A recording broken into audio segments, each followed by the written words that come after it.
Hola, un gusto estar con ustedes en estas clases de discipulado. Mi nombre es Hugo Mulgado y tengo el honor, el privilegio de estar contigo en esta clase que se llama Los enemigos del creyente en la primera parte. Y vamos a ver dos de ellos en esta clase, la carne y el mundo. Déjame contarte una historia, ¿verdad?, en donde tú y yo podemos ver cómo era nuestra vida y cómo así a veces nos hemos manejado cuando no conocíamos del Señor. En esta historia veo a un marinero que está siendo capacitado por un capitán que le llamaban el Viejo. El Viejo es un capitán que era totalmente desastroso para que ellos pudieran crecer. Era un capitán que veía la manera siempre de estar haciéndoles su vida cada vez peor. Era alguien que los ofendía, era alguien que no les enseñaba, al contrario, los quería ver humillados, los quería ver pisoteados. Este capitán Viejo es lo que era nuestro viejo hombre antes. Pero gracias a Dios, este marinero, ese capitán Viejo, lo cambiaron a otro barco. Y de repente llegó un capitán nuevo ahora para ordenar sus vidas. Y este marinero al principio le costaba trabajo relacionarse con este capitán, porque este capitán era todo lo contrario. Era un hombre bueno, era un hombre que buscaba el bien de cada uno de los que estaban bajo su autoridad. Y este nuevo capitán, ahora en nuestra vida, es Jesucristo cuando nosotros hemos aceptado al Señor. La Biblia nos dice que antes estábamos viviendo, ¿verdad?, bajo la potestad de las tinieblas, y en ese reino estaba el príncipe de las tinieblas. Y él siempre veía cómo hacer que nuestra vida fuera detestable. Pero ahora fuimos trasladados al reino de su amado Hijo. Lo dice en Colosenses 1:13. ¿Te das cuenta cómo ahora nuestra vieja manera de vivir, a veces tenemos que estar peleando con ella porque siempre tendremos ese enemigo? Y el primer enemigo que quiero hablarte y que va a hacer que quiere que impedirnos avanzar es la carne. La carne, escúchame bien, la carne no es yo le llamo el enemigo interior, pero no se refiere a nuestros nervios, nuestro cabello, ¿verdad?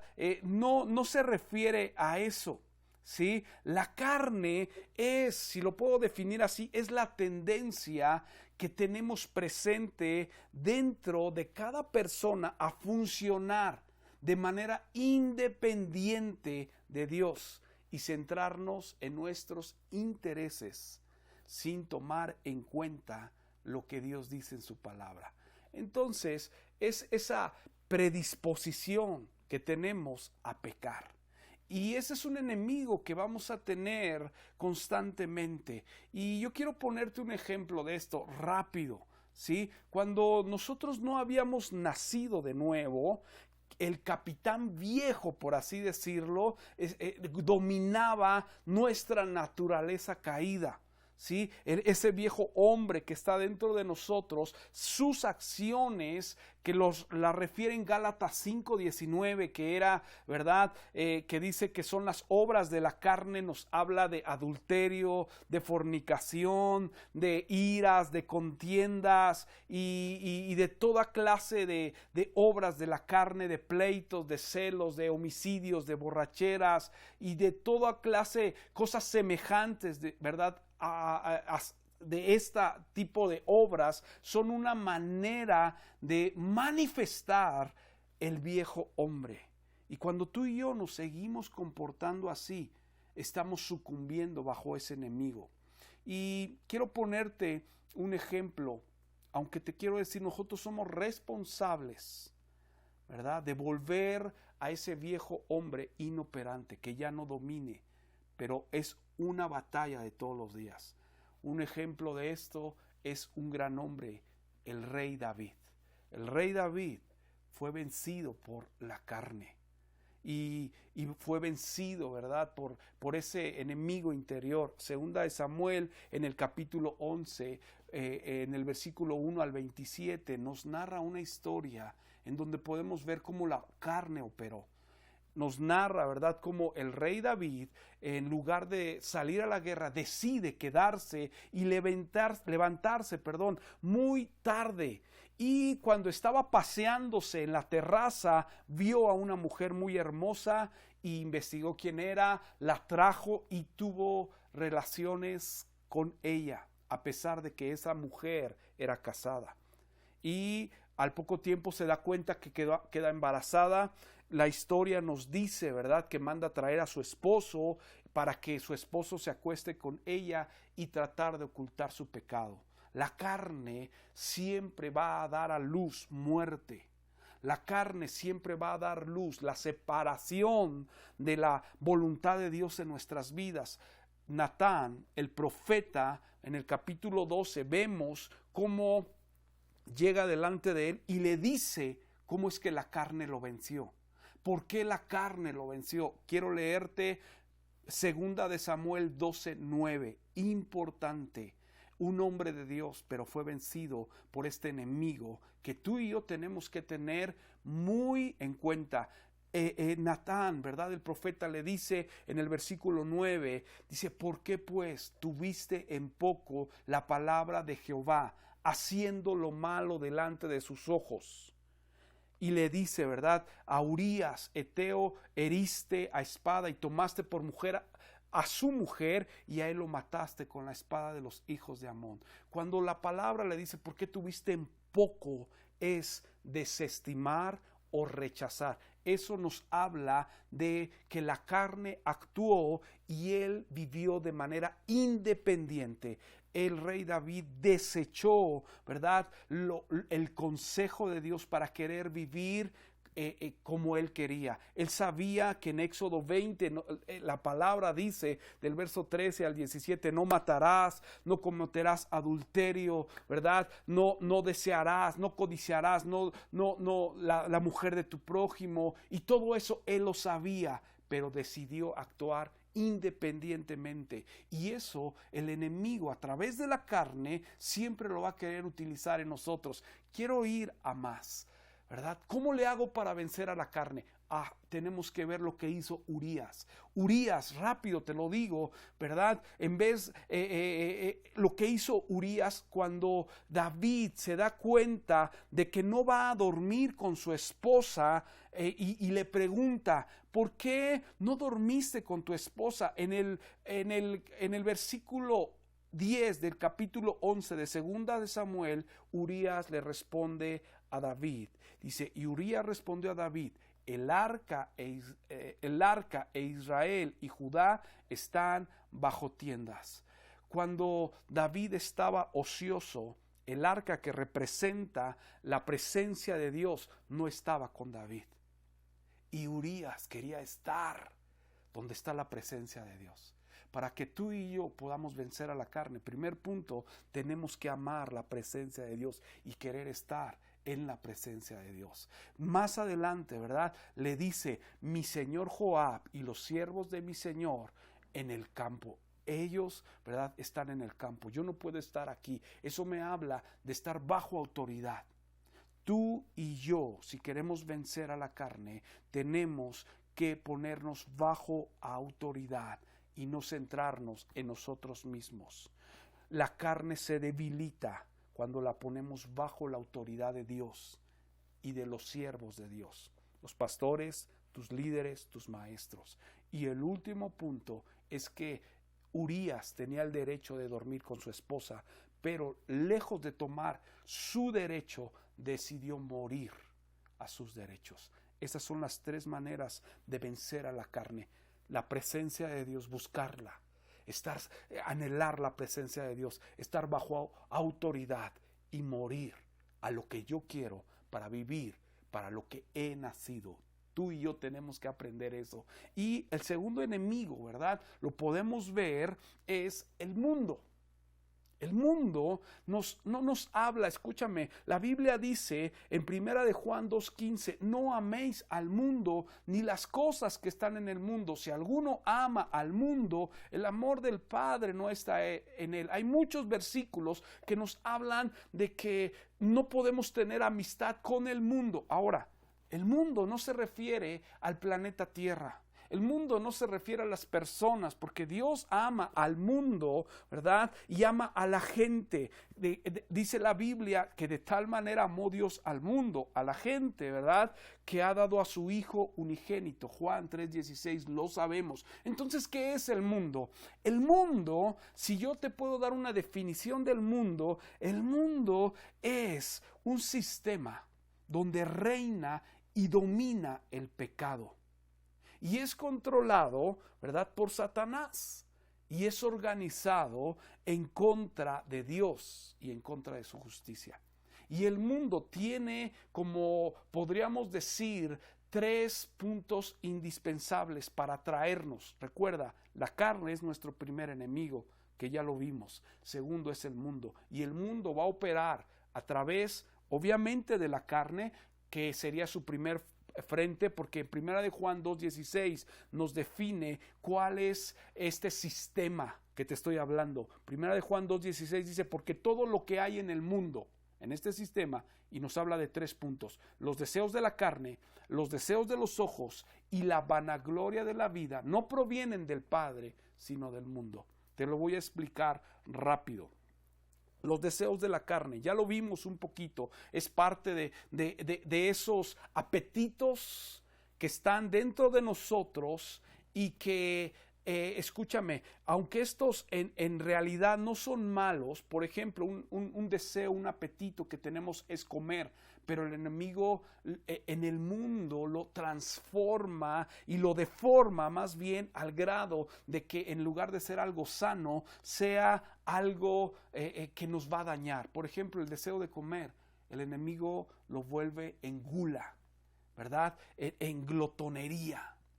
Por ejemplo, las relaciones sexuales que Dios creó para disfrutarse dentro del matrimonio, el enemigo hace que esos deseos que están dentro de nosotros puedan llevarnos a no querer lo que Dios quiere bajo sus parámetros y buscar fornicar, buscar adulterar, buscar, ¿verdad?, lo que mucha gente hace, manejar orgías, no se diga homosexualismo, lesbianismo, ¿verdad?, aún peor, pedofilia o bestialismo. ¿Te das cuenta cómo esos deseos, el enemigo, escúchame bien, los deforma?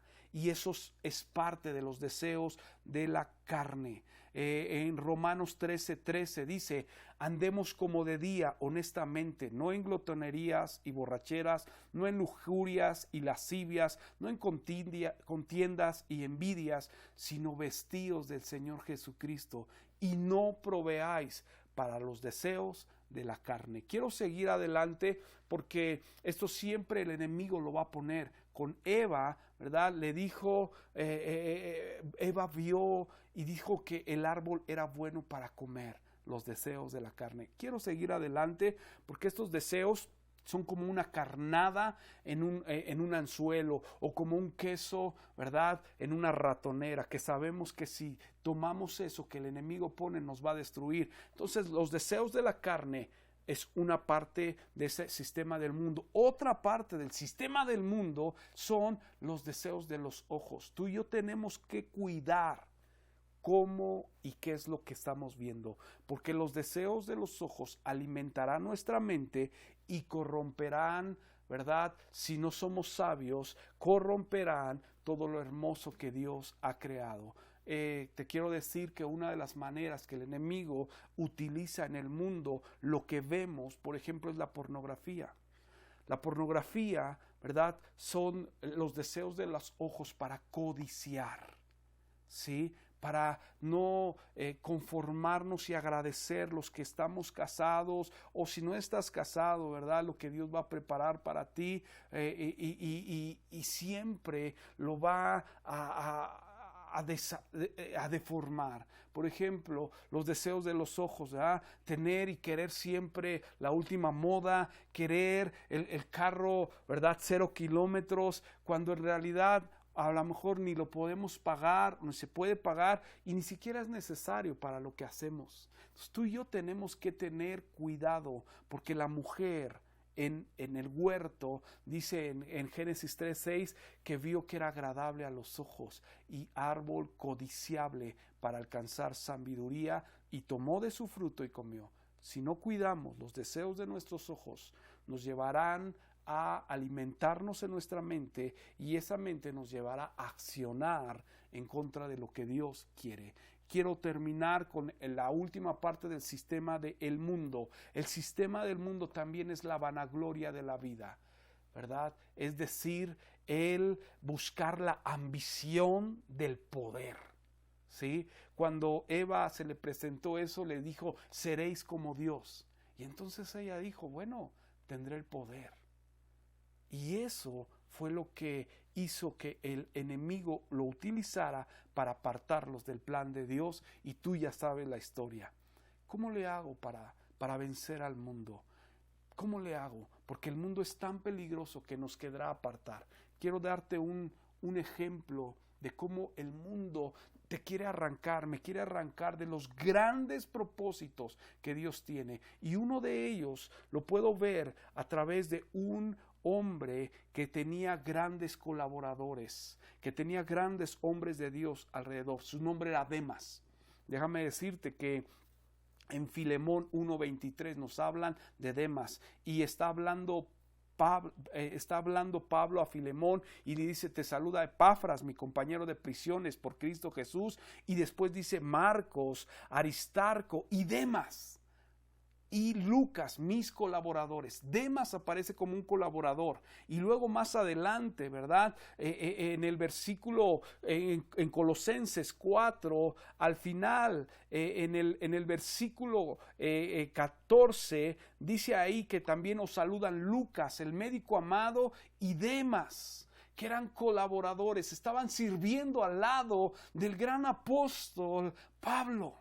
Pero qué triste cuando el mundo lo atrapa y Demas se deja conquistar por ese sistema del enemigo. Déjame leerte 2 de Timoteo 4, en el versículo 9. Está hablando Pablo a Timoteo y da una mala noticia de Demas. Dice, procura venir pronto a verme, porque Demas me ha desamparado. Eso significa que se había alejado de Pablo. ¿Por qué se pudo alejar? Dice, amando este mundo, y se ha ido a Tesalónica. ¿Te das cuenta cómo el propósito del mundo es que los planes de Dios no se cumplan en tu vida, no se cumplan en mi vida? Entonces, tú tienes que tener cuidado, al igual que yo, en nuestros dos enemigos, la carne y el mundo. ¿Cómo le hacía Pablo para vencer? ¿Cómo le hacía Pablo? Quiero decirte que el mundo, Jesús nos lo dijo, nos aborrece. ¿Sí? Él dijo en Juan 15:18, si el mundo os aborrece, sabed que a mí me ha aborrecido antes que a vosotros. Y Jesús les decía en Juan 17:15 al 17, no ruego, cuando estaba orando, no ruego que los quites del mundo, sino que los guardes del mal. No son del mundo, como tampoco yo soy del mundo. Y decía él, santifícalos en tu verdad, tu palabra es verdad. Pero ¿cómo le hizo Pablo? ¿Qué arma utilizó Pablo para vencer el mundo? Y quiero dejarte esto, Gálatas 6:14. Dice, en cuanto a mí, en la NTV lo dice así, que nunca me jacte de otra cosa que no sea la cruz de nuestro Señor Jesucristo. Debido a esa cruz, mi interés por este mundo fue crucificado, y el interés del mundo por mí también ha muerto. Es a través de la cruz en donde vencemos. Es a través de la cruz en donde vemos el amor de Dios y decidimos morir a nuestros deseos para vivir en dependencia con nuestro Señor Jesús y en una dirección del Espíritu Santo. La Biblia nos dice en Romanos 8:6, porque el ocuparse de la carne, el ocuparse de lo que el mundo ofrece es muerte, separación de Dios, pero el ocuparse del Espíritu es vida y paz. Mi deseo, querido amigo, hermano, ¿verdad?, es que tú y yo entendamos que tanto la carne, ¿verdad?, y el mundo van a pasar, sus deseos pasarán, pero el que hace la voluntad de Dios va a permanecer para siempre, y a eso tú y yo estamos llamados, a vencer cada día la carne y a vencer el mundo a través de la cruz de Jesús y a través del gobierno del Espíritu Santo sobre nuestras vidas. Que Dios te bendiga, espero que esto haya sido de bendición a tu vida y te quiero decir algo, Jesús ha vencido y nos ha hecho más que vencedores. Bendiciones.